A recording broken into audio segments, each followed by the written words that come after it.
یکی از شغل معمولی لولی این زرگری است. این شغل عبدالحکیم نصیرов را از دهه جوریز نه تنها در ناحیه وسیع بیرون از آن نامدار گردانیده بود.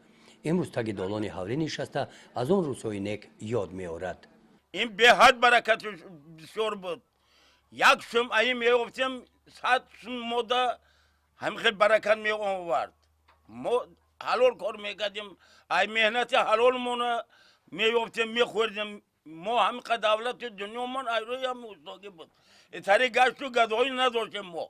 فقط شب روز زرگری بود کارمون. اکو سال همین 92 کمتر همین ناتنجی شد.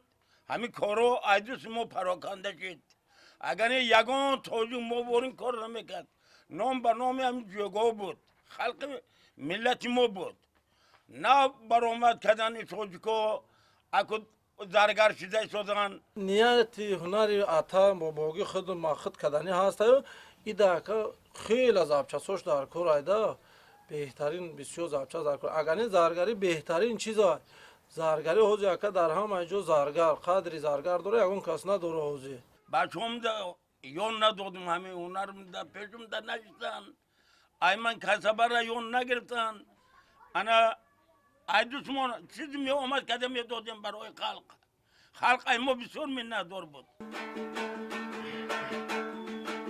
این دنیا باشه اگر یک تزاد مهنتی یگید نمیشه برباد. در حیات لولی اگر امروز زرگری از بین رفته باشد صنعت سرودخوانی رشد دارد. لولی ها از قدیم به اسباب های خلقی توجه کلان داشتند. انور قربانوف نوازنده اسباب های خلقی می باشد. یک تزاد مهنتی یگید نمیشه برباد. بیشتر انا کلان ترکایی که خیلی ما با ممکن نبودیم یا مایداتر بودیم اونقدر عقل نداشتیم با کلانای ما اکو دکترایی که میگفتیم اونه بیشتر نمیوقته. اینا بعد بخشگی میگم بابای گروغلی و اینا هم خیلی چیزا را قطعی همیون مینواختن و میخوندن اکا. اینا بعد پسون نبرومد نه دکتر چور شدن بعد قشلاقای مونده مردمای ما گرفتن اگر نه پیش همین خطی اک اول میخوندن. گروغلی هم میخوندن. گروغلی میخوندن اکا جان. بیشتر نم اتامشون میخوندن بابا کلانمون اینا اماکیوم. نه اماکیم بابای لوشک حجت اون میگرفتم برای را میزد بعد وقتی که او باز میکرد اتای ما میگرفت چپون این هم هر دوش هم بسک دنبرا میزدن دو تور میزدن اینا رحمتی بابای عثمان او گذشت همه هر سه اکا دودارو میشتن دنبرا قطعی میخوندن خلق هم ما جمع میشید گوش میکن باید او همون رو حوزی چی؟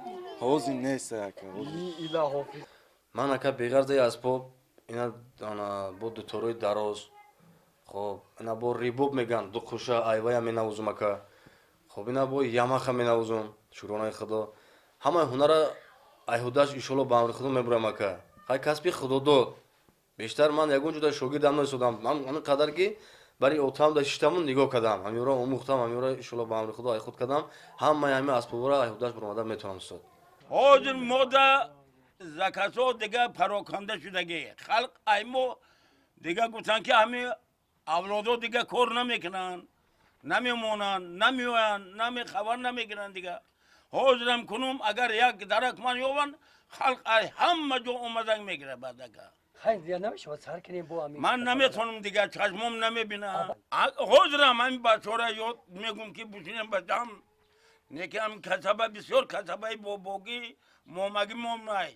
مورا پوشوندک خوروندک سر کرد اشکمون سر بود. تنمون پوشیده بود ای قفایی. که آدمو حرمت میکردن ایروی همین زرگری مونا میگوشن که هزار رحمت به همین زرگرهای شموده که آدمو حلال توزه. عبدالحکیم نصیرов سینش نزدیک به 70 رسیده است. در خصوص زرگری دیگر کسی نیست که این کسبه را به جوانان آموزاند. او از آن افسوس میخورد که زرگری همچون کسبه اولادی در دههشان از بین میرود. هرچند امکی بالای دستاش بردارد دو دستی مبارکی پدر میفارد